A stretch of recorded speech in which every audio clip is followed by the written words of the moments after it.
नमस्कार बच्चों, उम्मीद करता हूं इस संपूर्ण लॉकडाउन में, संपूर्ण तालाबंदी में आप लोग स्वस्थ होंगे, कुशल होंगे, अपने घर पर होंगे, हैंड सैनिटाइजर और फेस मास्क का प्रयोग कर रहे होंगे। मैं आप लोगों को पहले ही आ रही रवि की सवारी पाठ का पृष्ठोत्तर शब्दार्थ दे चुका हूं। आज आपको इस वीडियो के माध्यम से पूरी कविता समझाने का प्रयास कर रहा हूं। उम्मीद करता हूं आप अवश्य समझेंगे। तो बच्चों, पहला पाठ है आ रही रवि की सवारी। परिचय दिया गया। प्रस्तुत कविता में कवि ने प्रातःकालीन सूर्य का मनमोहक वर्णन किया है। कवि ने सूर्य को महाराजा की उपाधि देकर उसके अनुचर का मतलब होता है सेवक, रथ आप जानते ही हैं, तथा पथ का अर्थ होता है रास्ता, मार्ग का भी प्रबंध किया है। यही नहीं, रात का राजा अर्थात चंद्रमा भी उसके सामने भिखारी बन खड़ा है। विद्यार्थियों, समझने की दृष्टि से इस पूरी कविता को हम लोग 3 पद में बांट लेंगे। पहला पद, दूसरा पद और तीसरा पद। कवि किसी परिचय के मोहताज नहीं है, जान रहे हैं आप लोग, हरिवंश राय बच्चन, डॉक्टर हरिवंश राय बच्चन।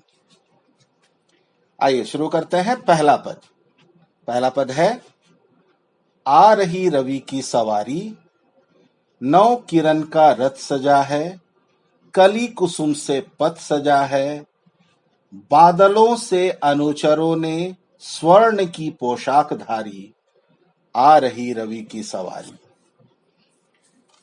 क्या अर्थ निकलता है इस पद का? सबसे पहले मैं आपको बता दूं प्रसंग। ये प्रसंग क्या होता है? प्रसंग होता है इस पूरी कविता का परिचय। मतलब प्रस्तुत पद, चूंकि हम लोग पद में बांट के समझ रहे हैं, इसलिए प्रस्तुत पद आ रही रवि की सवारी नामक कविता से लिया गया है, जिसके कवि हैं श्री हरिवंश राय बच्चन। और आपको बता देना होगा कि इस कविता में किसके बारे में बताया गया है। इस कविता में बताया गया है कि सूर्य जब सुबह में प्रातः काल में उदय होता है, निकलता है, तब उसकी सुंदरता कैसी होती है। ठीक है, ये हो गया प्रसंग। अब आइए भावार्थ में। आ रही रवि की सवारी बहुत सरल है। रवि का अर्थ हो गया सूर्य, अर्थात सूर्य सुबह में आ रहे हैं। आ रहे हैं मतलब निकल रहे हैं, उदय हो रहे हैं, आसमान पे दिखाई देने वाले हैं, रथ पर सवार होकर। किस पे सवार होकर? रथ पर सवार होकर। कवि कहते हैं रात के अंधेरे के बाद सूर्य का प्रकाश जब धरती पर पड़ता है तो आकाश से लेकर धरती तक का दृश्य बड़ा ही आकर्षक होता है।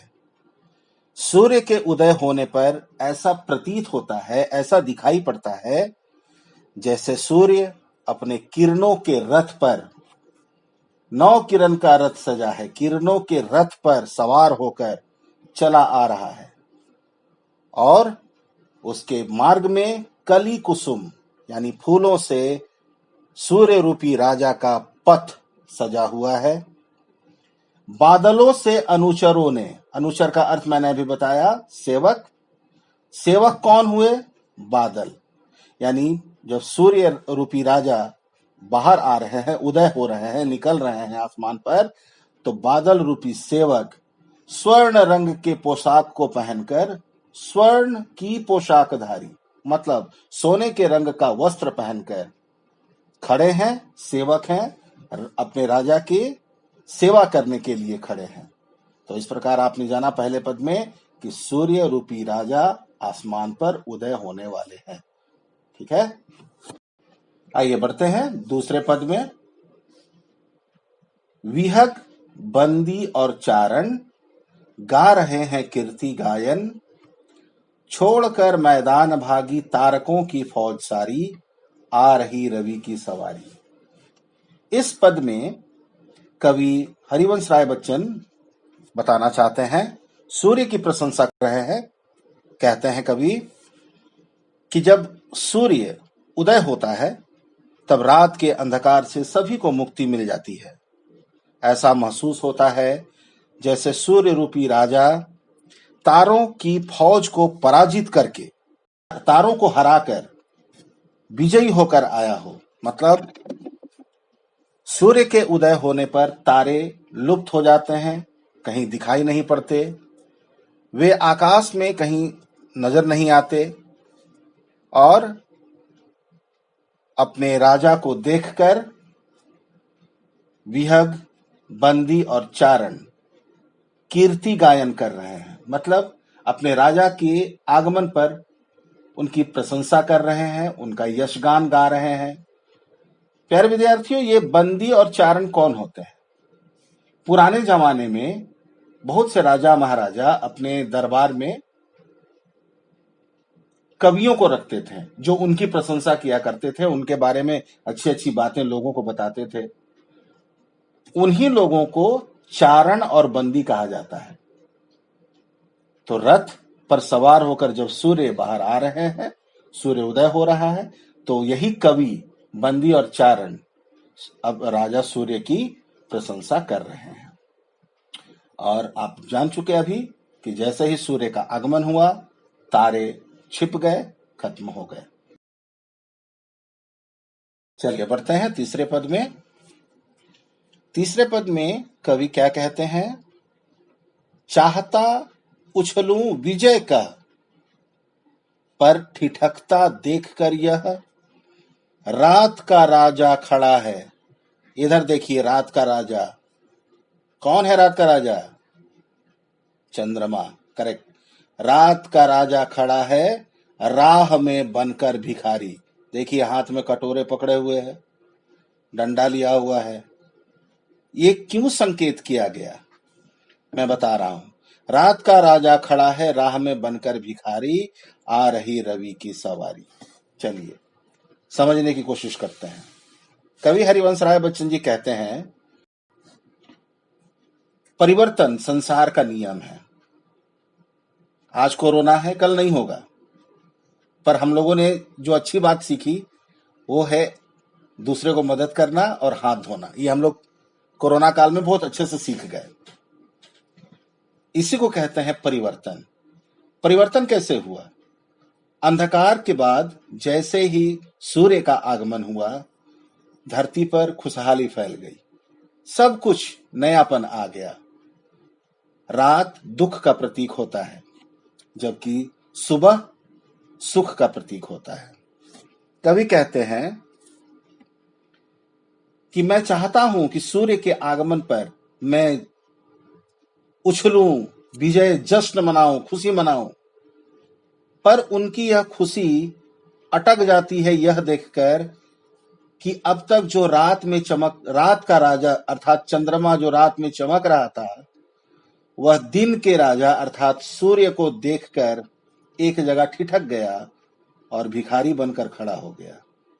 यहां भिखारी बनकर खड़ा होने का क्या अर्थ निकला? चंद्रमा के पास अपना कोई प्रकाश नहीं है, वह सूर्य की रोशनी उधार लेकर चमकता है। और एक ऐसा समय भी आता है जब धीरे धीरे चंद्रमा दिन के समय कहीं विलुप्त हो जाता है, दिखता ही नहीं है। इसलिए इसे भिखारी कहा गया, चंद्रमा को भिखारी दिखाया गया। रात का राजा खड़ा है राह में बनकर भिखारी, आ रही रवि की सवारी।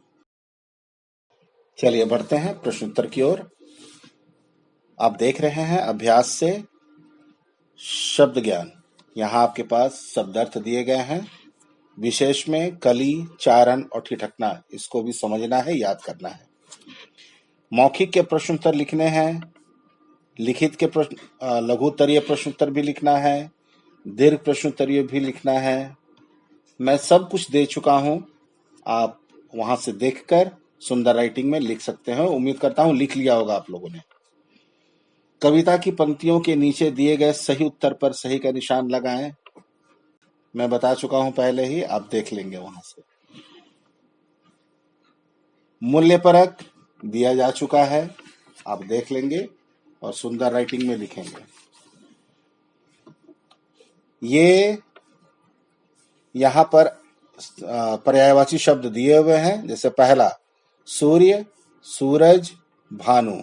उसी तरह से पथ, यहां से ढूंढना है पथ, रास्ता, मार्ग, और ये तीसरा रहा राह।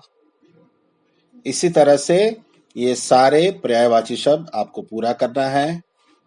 यहां देखना है स्त्रीलिंग या पुल्लिंग, इनमें से जो स्त्रीलिंग है उसके आगे स्त्रीलिंग, जो शब्द पुल्लिंग है उसके आगे पुल्लिंग लिखना है।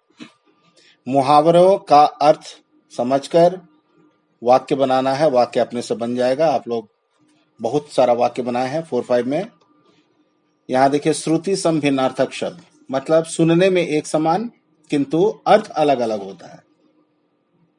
जैसे पहला शब्द है पथ, दूसरा है पथ्य, मतलब पथ का अर्थ हो गया रास्ता और पथ्य का अर्थ हो गया परहेज। दूसरा है सजा और सजा। सजा मतलब सजाना और सजा मतलब दंड। अंक, अंग। अंक संख्या, अंग शरीर का भाग। जलज और जलद। जलज जो जल में जन्म लेता है अर्थात कमल, और जलद बादल। ये समझने के लिए है केवल। कविता की दी हुई पंक्तियों को गद्य में लिखे, ये करना है पुस्तक में ही। आ रही रवि की सवारी, रवि की सवारी आ रही है। गा रहे हैं कीर्ति गायन, कीर्ति गायन गा रहे हैं। चाहता उछलूं विजय कह, विजय कह उछलना चाहता हूं। इस तरह से लिखना है। वर्णों की दुनिया मैं दे चुका हूं, अभ्यास करना है पूरा। बस अब आज यहीं तक।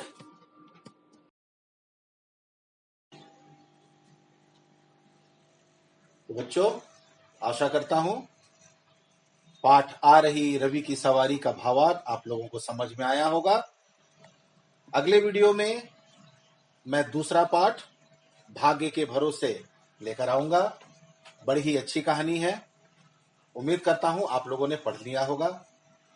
तो घर पर रहिए, सेफ रहिए, पढ़ाई करते रहिए, नोट्स पूरा कीजिए, खेलिए भी और सुरक्षित रहिए। Thank you.